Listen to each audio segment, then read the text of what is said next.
अत्यंत प्रेम करने वाली प्रियतमा पत्नी या अत्यंत प्रेम करने वाले पति,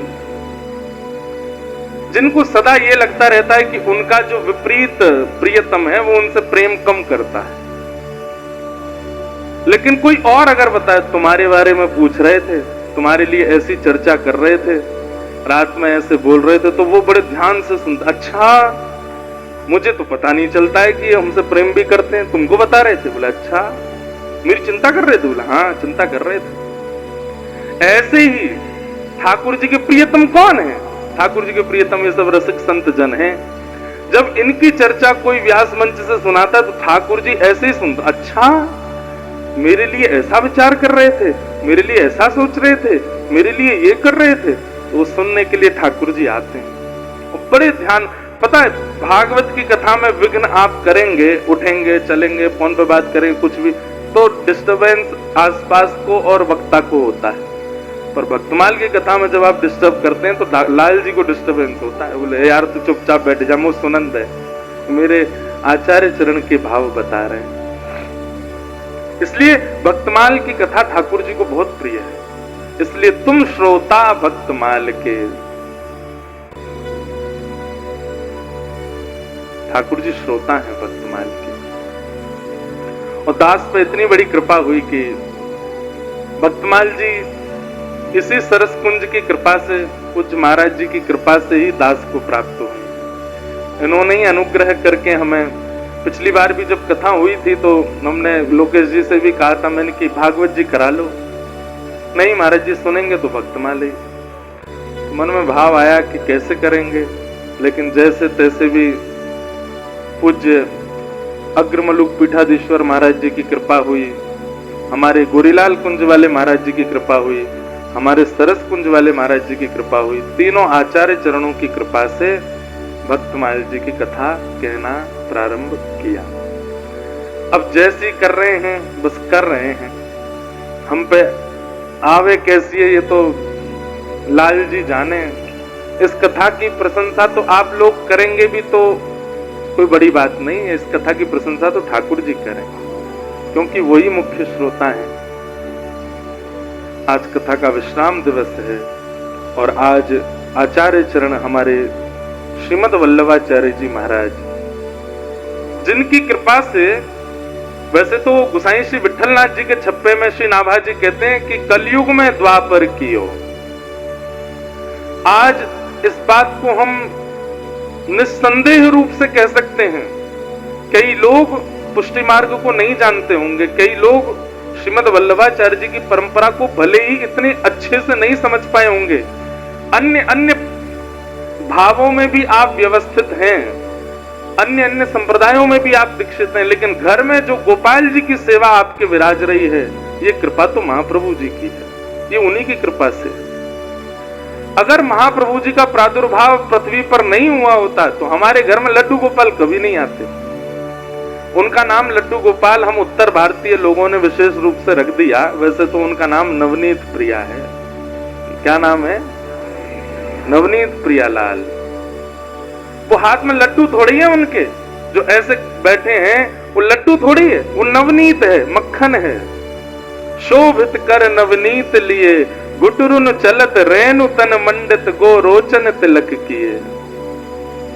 शोभित कर नवनीत लिए, वो नवनीत प्रियालाल जी हैं। पर बाद में हम लोगों ने उनका नाम, कई लोगों को लगा लड्डू है, लड्डू गोपाल रख दिए। वैसे वास्तव में वो छवि तो श्रीमद वल्लभाचार्य जी के लाला की है। उन्हीं की कृपा से ही पूरी सृष्टि में, पूरे भारतवर्ष में, पूरे सनातन धर्मावलंबियों के यहाँ पर लड्डू गोपाल जी की, ये नवनीत प्रियालाल जी की, हम भी लड्डू गोपाल ही बोलने लगे, पर हैं वो नवनीत प्रियालाल। नवनीत प्रियालाल। विराज जाओ, विराज जाओ, कथा सुनो। ठाकुर जी की जो लाड़ प्यार की सेवा है, राग सेवा है, प्रसादी की सेवा, वैसे तो विस्तार उसका गोसाई श्री विठलनाथ जी ने किया, परंतु कृपा तो श्री महाप्रभु जी की ही है। अब लोग हमारी कथा सुनते हैं, आप बहुत अच्छी कथा सुनाते हैं, ये हमारी कथा नहीं है, ये कृपा तो हमारे आचार्य चरणों की है, ये कृपा तो हमारे पूज्य पिताजी की है, हमारे पूज्य गुरुदेव भगवान की है और इन सब संतों की है कि इस वाणी से।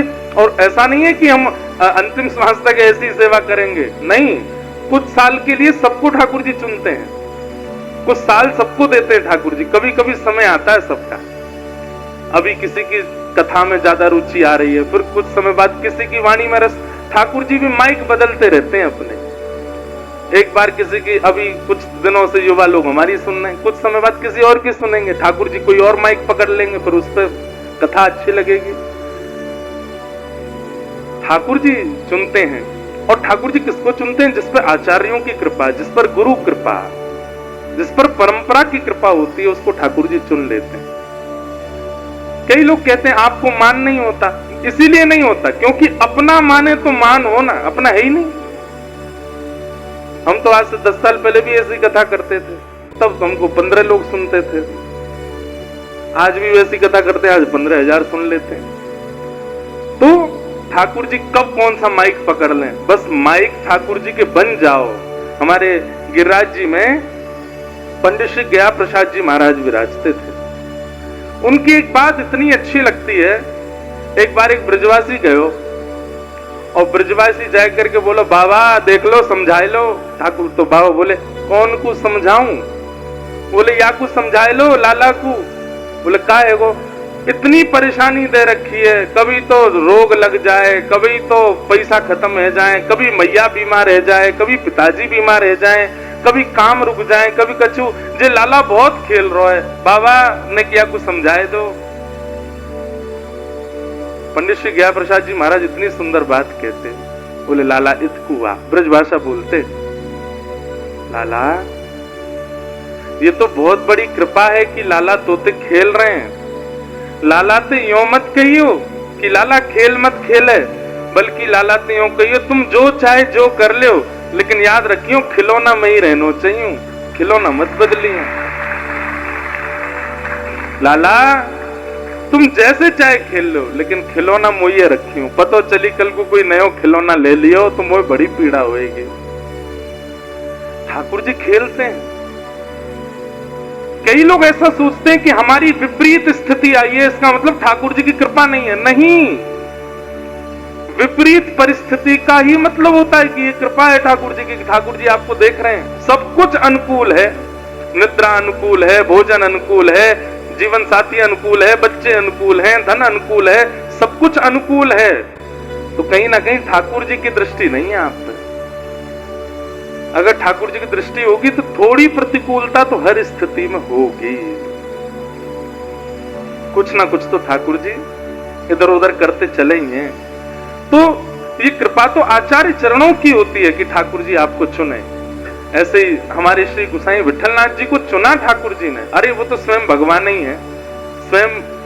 अभी चरित्र लीला हम सुनेंगे, स्वयं ठाकुर जी। तो आज जिनका चरित्र है, ऐसे महाप्रभु जी को हम प्रणाम करते हैं। स्वच्छंद छप्पे भागवत भक्तमाल जी में श्रीमद वल्लभाचार्य जी का नाभाजी ने केवल नाम स्मरण किया, और नाम स्मरण कहकर के भी विदित शब्द का प्रयोग किया। सब लोग ध्यान से सुनिएगा, विदित, विदित का मतलब क्या होता है? पॉपुलर।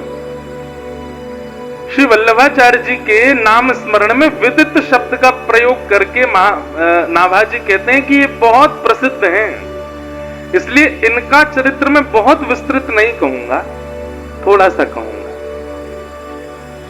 लेकिन गोसाई विठलनाथ जी का चरित्र खूब विस्तृत कहा नाभाजी ने। तो ऐसे महाप्रभु जी का जितना चरित्र यहां कहा गया है, उतना हम लोग स्मरण कर लेते हैं। आपका जन्म दक्षिण भारत के कांकरवाड़ नामक ग्राम के निवास करने वाले तेलंग ब्राह्मण, कांकरवाड़ ग्राम के निवासी तेलंग ब्राह्मण थे, और उनका नाम था श्री लक्ष्मण भट्टी जी महाराज, और आपकी श्री माता जी इलम्मा गारू जी। आप दोनों के यहाँ संतान रूप में साक्षात अग्निदेव, और वैसे हमारे ब्रज भाव में और पुष्टि मार्ग में भी कई जगह ऐसा सुनो है कि स्वयं श्री यशोदा जी, स्वयं श्री यशोदा मैया ही श्रीमद वल्लभाचार्य जी के रूप में पधारी। इसीलिए पुष्टि मार्ग परंपरा में ठाकुर जी की सेवा पद्धति, सेवा भाव में लोल्य भाव है। लोल्य भाव मतलब लाला मानो उनको, और स्वयं मैया की भांति स्वयं वैसे उनकी सेवा करो। वैसे तो देखो, एक बात मैं आपको कहूं, सेवा पद्धति कैसी होनी चाहिए। सुबह ठाकुर जी की मंगला करो मैया के भाव से कि आप मैया हो, वो लाला है, और छोटे लाला के प्रति जितना वात्सल्य हो सके उतना वात्सल्य सुबह के समय ठाकुर जी की सेवा में रखो। श्रृंगार के समय भाव रखो गोपी भाव। जैसे गोपी वो ठाकुर जी के एक एक श्रृंगार को देखती है, कानन में कहा पहनो है, सिर पे कैसी पाग है, गले में कैसे कड़ू कंठा धारण किए हैं, चरणन में कैसे नूपुर हैं, कैसी कौंदनी पहनी है, कैसी पोशाक है, वहां को रंग कैसो, वहां में गोटा कैसो। तो ठाकुर जी की मंगला की सेवा में यशोदा जी को भाव, ठाकुर जी की श्रृंगार राजभोग की सेवा में गोपी को भाव, और ठाकुर जी की शयन की सेवा में प्रियतमा को भाव। कोई प्रियतम हमारे शयन कर रहे हैं, उस भाव से उनको शयन करा। ये स्थिति होनी चाहिए आपकी। तो लक्ष्मण भट्ट जी और श्री इलम्मा गारू देवी जी के यहाँ आप पुत्र रूप में जन्मे। मैंने पहले भी आपसे कहा था कि दिव्य महापुरुष आपके यहाँ स्वयं आते हैं आपकी स्थिति देख करके। माता पिता की पवित्रता कितनी है, माता पिता का जीवन कैसा है, माता पिता के व्यवहार कैसे हैं, उनको देखते हुए दिव्य महापुरुष स्वयं चुनते हैं कि हमें इनके यहां जन्म लेना है।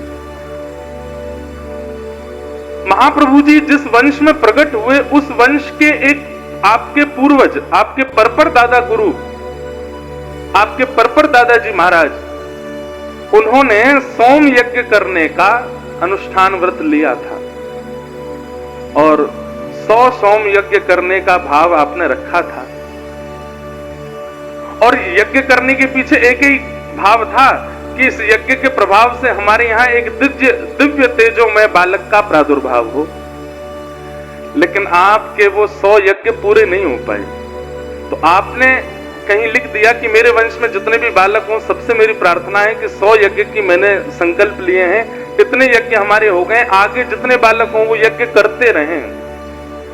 कहते हैं 100वां यज्ञ कब पूरा हुआ? जब श्री लक्ष्मण भट्ट जी महाराज का प्रादुर्भाव हुआ, महाप्रभु जी के पिताजी।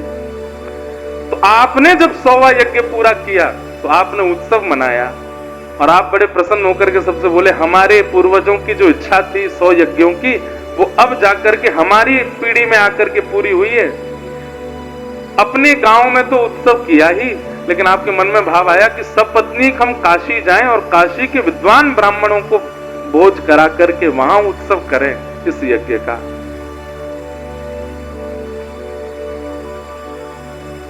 आप काशी के लिए निकले। जैसे ही आप काशी पहुंचे तो इलम्मा गारू जी जो आपकी गृहिणी हैं, वो उस समय सगर्भा थी।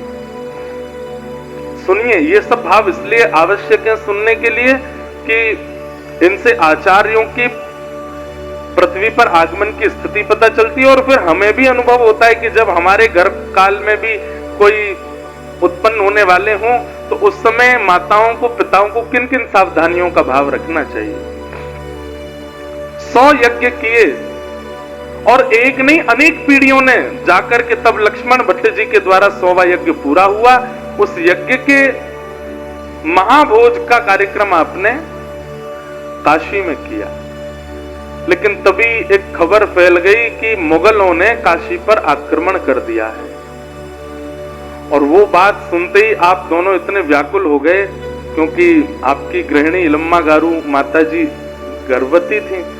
तो आपने विचार किया कि हमें रात्रि में ही काशी से वापस दक्षिण जाना चाहिए, और आप रात्रि में ही वापस जा रहे थे। उसी समय मध्य में एक स्थान पड़ा जिसका नाम है चंपारण्य। छत्तीसगढ़ के पास में छत्तीसगढ़ में ही है चंपारण्य। वहां चंपारण्य में आप शमी वृक्ष के नीचे आपको थोड़ी प्रसव पीड़ा जैसी हुई और माताजी वहीं रुक गईं और वहीं श्री इलम्मा गारू जी के गर्भ से कलयुग में द्वापर प्रकट करने वाले, घर घर में गोपाल जी को विराजमान करने वाले, पुष्टि मार्ग के प्रवर्तक श्रीनाथ जी को हमें प्रदान करने वाले श्रीमन महाप्रभु श्रीमद वल्लभाचार्य जी महाराज का प्रादुर्भाव हुआ।